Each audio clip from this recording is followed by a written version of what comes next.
শবে বরাতে কি কোনো বিশেষ নামাজ আছে? মেয়েরা একসাথে তারাবিতে সালাত আদায় করতে পারবে নাকি একা একা সালাত আদায় করবে? রমজান মাসে সাহরি না খেয়ে রোজা রাখি, এতে আমার রোজা কবুল হবে কিনা? মসজিদের হুজুর সুদের সাথে জড়িত জেনেও ওনার পিছনে নামাজ পড়ে নামাজ হবে কিনা? রাতে কতটুকু সময় ঘুমানো সুন্নাত? উজুর পর লজ্জাস্থান স্পর্শ লাগলে কি অজু নষ্ট হয়ে যাবে? আমার মা বলেন জামা কাপড় ধোয়ার সময় 3 বার বিসমিল্লাহ বলতে হয়। আমার প্রশ্ন, এটা কি কুসংস্কার?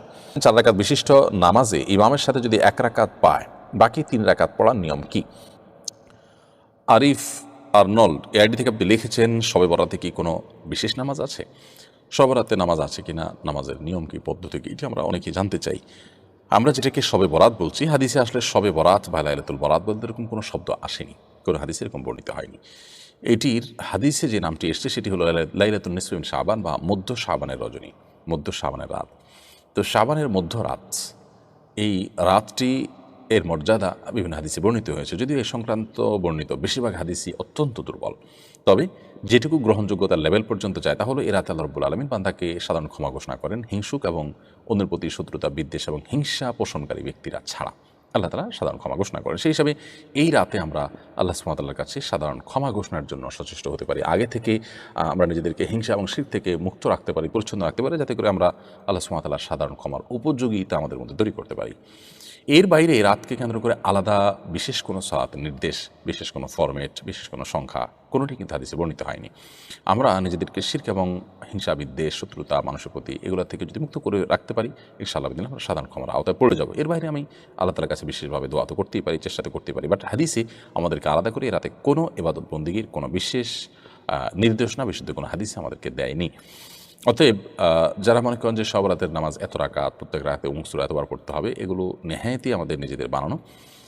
এরকম কোনো ফরম্যাট হাদিস আমাদেরকে ঠিক করে দিয়ে না নবী সাল্লাল্লাহু আলাইহি ওয়াসাল্লামের, না কোরআনে কারিমে এটা ঠিক করে দেওয়া হয়েছে। বিধায় সব রাতকে কেন্দ্র করে হালুয়া রুটি খাওয়া, আরও যে সমস্ত বিষয়গুলো আছে এগুলো পরিত্যাজ্য বিষয়, এগুলো বিদআতে পরিগণিত। তবে এটি ঠিক যে এ রাতের মর্যাদাকে একেবারে স্বীকার করবার সুযোগ নেই। যেটুকু হাদিস দ্বারা বর্ণিত শুধু সেটুকুর উপর আমরা সীমাবদ্ধ থাকব। তাওহীদ হৃদয় আপনি লিখেছেন অজুর পর লজ্জাস্থান স্পর্শ লাগলে কি অজু নষ্ট হয়ে যাবে? অজুর পর নিজের লজ্জাস্থান যদি স্পর্শ হয়, হাত দিয়ে কোনো কিছুর আড়াল ছাড়া সরাসরি যদি কেউ স্পর্শ করেন, তাহলে সেক্ষেত্রে অনেক ওলামাদের মতো অজু ভাঙবে। তবে আমাদের দেশে হানাফি থট বা হানাফি মাযহাব বেশিরভাগ মানুষ ফলো করে থাকেন, বেশিরভাগ ওলামা ফলো করে থাকেন। সো হানাফি থট এবং মাযহাব অনুযায়ী লজ্জাস্থানে স্পর্শ করলে অজু ভাঙবে না, এবং এই মতটি অধিকতর শক্তিশালী হাদিসগুলোকে অ্যানালাইসিস করলে। তবে যদি কাপড়ের উপরে স্পর্শ হয়, কাপড়ের আড়াল থাকে, তাহলে সেক্ষেত্রে কারোর মতেই অজু ভাঙবে না। মীর রেজাউল আপনি লিখেছেন পড়াশোনা করতে করতে রাত 3টা বেজে যায়, তখন কি তাহাজ্জুদ পড়া যাবে নাকি ঘুম থেকে উঠেই তাহাজ্জুদ পড়তে হবে, জানাবেন দয়া করে। কেউ শুইতে শুইতে দেরি হয়ে গেছে, অতএব তিনি ওই টাইমে যদি তাহাজ্জুদ পড়েন, ইনশাআল্লাহ তাতেও তার তাহাজ্জুদ আদায় হয়ে যাবে। ব্যাপারটা এরকম না যে তাকে ঘুম থেকে উঠেই সালাত আদায় করতে হবে তাহাজ্জুদের। তবে এটা ঠিক যে তাহাজ্জুদের সালাত এটা মূলত রাত থেকে উঠে, ঘুম থেকে উঠে সালাত আদায় করলে সেটাকে তাহাজ্জুদের সালাত বলা হয়। এটি হলো তাহাজ্জুদের সালাতের মূলত ডেফিনেশন। তবে আপনি এশার পর থেকে একেবারে ফজরের আগ পর্যন্ত যে কোনো সালাত আদায় করবেন, ইনশাআল্লাহ বিধানে সেটা তাহাজ্জুদ হিসাবে গণ্য হবে এবং পরিগণিত হবে। আপনি তাহাজ্জুদের আজর এবং সওয়াব আল্লাহ তাআলার কাছে লাভ করবেন ইনশাআল্লাহ তাআলা।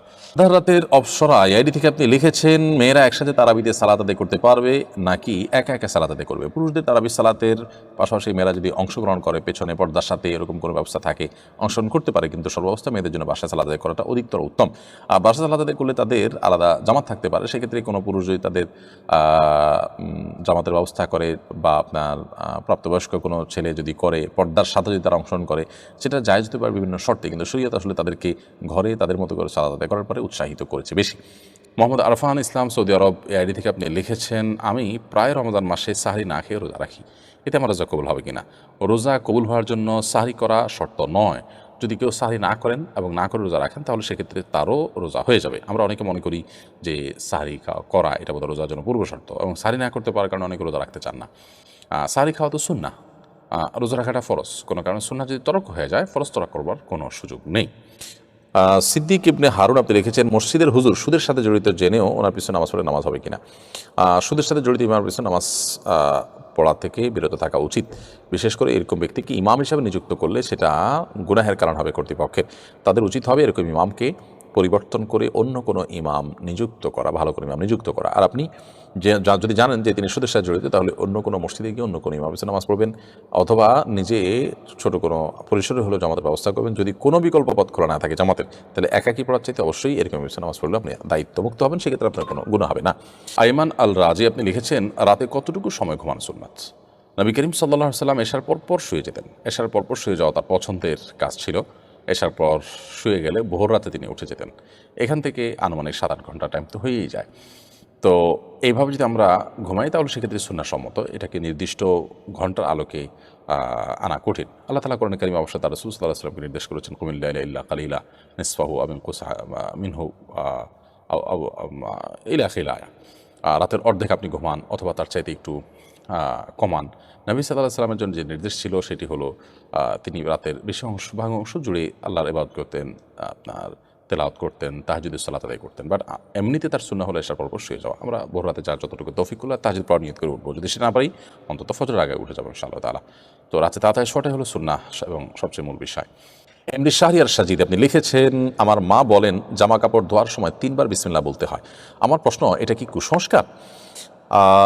জামা কাপড় ধোয়ার সময় বিসমিল্লাহ বলা কুসংস্কার এ অর্থে নয় যে কোনো ভালো কাজ করার শুরুতে আমরা বিসমিল্লাহ পাঠ করব। অতএব জামা কাপড় ধোয়া, একটা অপবিত্র কাপড়কে পবিত্র করা, অপরিচ্ছন্ন কাপড়কে পরিচ্ছন্ন করা, এটা অবশ্যই ভালো কাজ। অতএব এটা শুরুতে বিসমিল্লাহ বলাটা সে অর্থে ঠিক আছে। যে কোনো ভালো কাজের শুরুতে বিসমিল্লাহ বলার অর্থে ঠিক আছে। সেক্ষেত্রে 3 বার আপনি যে কোনো নাপাক কাপড় যদি হয় তাহলে নাপাক কাপড়কে ধোয়ার জন্য হয় দৃশ্যমান নাপাক দূর হওয়া পর্যন্ত ধোবেন।